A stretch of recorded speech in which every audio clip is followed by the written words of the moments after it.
Hi தங்கங்களா, இப்ப எதுக்கு இந்த ஓன் வாய்ஸ்னு கேக்குறீங்களா? நிறைய பேர் என் ஃபேக் லவ்னா எப்படி கண்டுபிடிக்கிறது அக்கா அப்படின்னு கேக்குறாங்க. கரெக்டான கொஸ்டின் நான் ஆன்சர் பண்றேன். வீடியோ ஸ்கிப் பண்ணாதீங்க. வீடியோ பாக்குறீங்களா, உன்னதான் சொல்றேன். வீடியோ பாக்குறீங்களா, உன்னோட லைஃப்லயும் ஃபர்ஸ்ட் லவ் இருந்திருக்கும், அது பிரேக்கப் ஆயிருக்கும். உண்மைதானே? பொய் சொல்லாம சொல்லு, உண்மைதானே? சரி, ஓகே, விடுங்க. நான் இப்போ வீடியோக்குள்ள போலாமா? இப்ப நீங்க ஃபர்ஸ்ட் ஆஃப் ஆல் உங்க லவ்வர் உங்ககிட்ட நான் சொல்ற இந்த 2 விஷயத்த பண்றாங்கன்னா கண்டிப்பா அது ஃபேக்கா தான் இருக்கும். நல்லா புரிஞ்சுக்கோங்க. அதுல ஃபர்ஸ்ட் பாயிண்ட் என்னன்னா, நீங்க ஒரு நாள் ஃபுல்லா அவங்ககிட்ட பேசாம இருங்களேன், அவங்ககிட்ட இருந்து ரிப்ளைவே வராது. அப்பவுமே நீங்க தெரிஞ்சுக்கோங்க, நீங்க ஒரு ஆப்ஷனா தான் இருக்கீங்கன்ட்டு.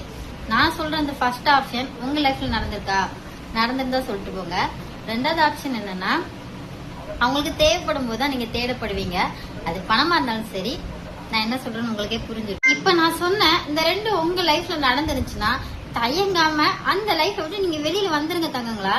ஏன்னா என்னைக்கோ ஒரு நாள் உன்னை யூஸ் பண்ணிட்டு விட்டு போகதான் போறாங்க. அது உனக்கு இப்ப தெரியாது, அப்ப தெரிய வரும்போது நீ ரொம்ப ஃபீல் பண்ணுவ. அப்படிப்பட்ட லைஃப் நமக்கு தேவையில்லை. அந்த லைஃப் நீங்க ஈஸியா தூக்கி போட்டு வெளியில வந்துருங்க.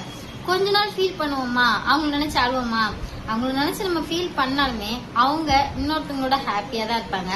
யாருக்காண்டியும் உங்க கண்ணீரை நீங்க வேஸ்ட் பண்ணாதீங்க. போற உறவை என்னைக்குமே பிடிச்சு வைக்க முடியாது. நல்லா புரிஞ்சுக்கோங்க.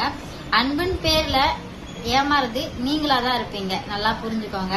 அதனால உங்க லைஃப்ல இப்படி நடந்துருந்துச்சுன்னா மறக்காம நம்ம கமெண்ட் பாக்ஸ்ல கமெண்ட் பண்ணிட்டு போங்க. நான் சொல்லிட்டு உண்மையா இருந்தா பிரேக்கப் கட்ட கமெண்ட் பண்ணுங்க. மறக்காம ஸ்ரீ ஆஃபீஷியல் சேனலை ஃபாலோ பண்ணிக்கோங்க. பாய்.